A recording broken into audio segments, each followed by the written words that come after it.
Hello दोस्तों, आप लोग कैसे हैं। हमारी आज की कहानी का नाम है कपड़े। बहू रीता, शनिवार को आ रहे हो ना तुम लोग। तुम्हारी सुरभि दीदी भी आ गई हैं गर्मियों की छुट्टी बिताने। जी मम्मी जी। और हाँ बेटा, हम सोच रहे हैं कि उस दिन सत्यनारायण भगवान की कथा भी करा लेंगे। ठीक है मम्मी जी, मैं आ जाऊँगी।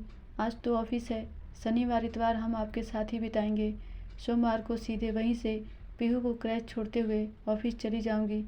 ठीक है बेटा, फ़ोन रखती हूँ, कहकर रमा जी ने फ़ोन रख दिया। अशोक जी व रमा जी का एक बेटा अमर, बहू रीता व पोती पीहू है तथा उनकी एक बेटी सुरभि है, जो गर्मी की छुट्टियों में अपने बच्चों के साथ आई है। रमा जी के बेटा बहू शहर में किराए के फ्लैट में रहते हैं। उनकी नौकरी वहीं है, तो गांव से अप डाउन करना मुश्किल होता है। इसीलिए मम्मी जी के कहने पर रीता अपने परिवार के साथ वहीं शहर में रहती है। अक्सर ही शनिवार इतवार को अपनी मम्मी जी के पास आ जाया करती। शाम को ऑफिस से लौटते समय रीता व अमर सीधे ही आ गए और साथ में 3 साल की पोती पीहू भी। पीहू को देख सब खुश हुए।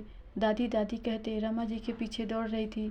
रमा जी व अशोक जी बहुत खुश हैं, आज उनका परिवार इकट्ठा है। रमा जी व सुरभि ने सारा खाने का इंतजाम कर लिया था। रीता बहू ने आते ही जल्दी से हाथ धो के सबको खाना खिलाया।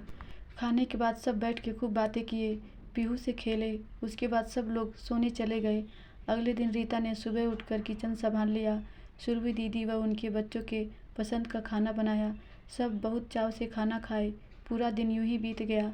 रमा जी रात में बोली, रीता व सुरभि तुम दोनों कल सुबह जल्दी उठकर तैयारी कर लेना।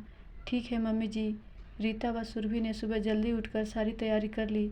रमा जी फिर बोली, तैयारी तो तुम दोनों ने कर ली, जाओ अब कपड़े बदल लो, पूजा का समय हो रहा है, पंडित जी व सारे मेहमान आते होंगे। रीता ने बोला, ठीक है मम्मी जी, कहकर पीहू को लेकर चली गई। सुरभि भी नहाने चली गई। रीता पीहू को तैयार कर खुद एक साधारण सी साड़ी पहन तैयार हो गई। तभी रमा जी उसके कमरे में कुछ पूछने गईं। उन्होंने देखा रीता बहुत ही सिंपल साड़ी पहनी है। अरे और कुछ पहन ले बेटा। मैं और कुछ लाई नहीं, यहीं रखी थी यहाँ पर तो यही पहन लिया। मैं अभी और साड़ी लेकर आती हूँ। रमा जी अपने अलमारी से साड़ी निकालने लगी। तभी उनकी नज़र सुरभि की खुली अटैची पर पड़ी, जिसमें उनकी पसंद की पिछले साल की दी हुई साड़ी दिख रही थी। उन्होंने वह साड़ी निकाल कर ले जाकर रीता को दे दिया। रीता पहन के तैयार हो गई। पूजा में जब सुरभि ने अपनी साड़ी भाभी को पहने देखा तो उसको बहुत ही खराब व बुरा लगा। दिन भर सुरभि को यह कचोटता रहा।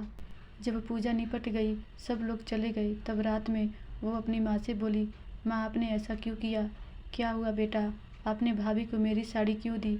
मुझे कितनी पसंद थी मेरी यह साड़ी।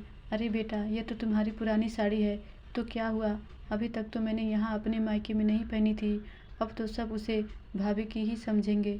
रमा जी समझाते हुए बोली, बेटा रीता अच्छी साड़ी लाना भूल गई थी। वह बहुत ही सिंपल सी साड़ी पहन के तैयार भी हो गई, पर मुझे वो साड़ी अच्छी न लगी। पर कुछ नहीं, वह भी तो तेरी बहन जैसी है, एक दिन पहन ली तो क्या हुआ। मैं तो अपनी ही साड़ी देने वाली थी, पर तेरी अटैची में यह साड़ी पर नज़र पड़ी जो कि मुझे पसंद थी, तो मैंने यही दे दिया। और भी सुंदर सुंदर नई साड़ियाँ भी तुम्हारे अटैची में मुझे दिखी, मैंने बिना तुमसे पूछे उसे दे दिया, क्योंकि उस समय तुम नहाने गई थी। बेटा तुम नंद भाभी दो ही लोग तो हो, तुम्हारी भी तो कोई बहन नहीं। अब तुम दोनों एक दूसरे के साथ मिलकर रहना चाहिए। देखो वह भी हम सब का कितना ध्यान रखती है। तू कभी उससे कोई चीज़ मांगे तो क्या वह तुम्हें मना करती है, तो क्या तुमको भी उसे अपनी चीज़ें नहीं देनी चाहिए। जी माँ, आप सही कह रही हैं, सुरभि ने कुछ सोचते हुए बोला। अब सुरभि को माँ की बातें समझ में आ गई थी। दिन भर की मन की मलिनता अब धुल चुकी थी। सुरभि को अपनी सोच पर पछतावा हुआ। तभी दौड़ती हुई पीहू बुआ बुआ कहते कमरे में आ गई और बोली, बुआ मुझे लोरी सुना के सुलाओ ना, मैं आज आपके पास ही सोऊंगी।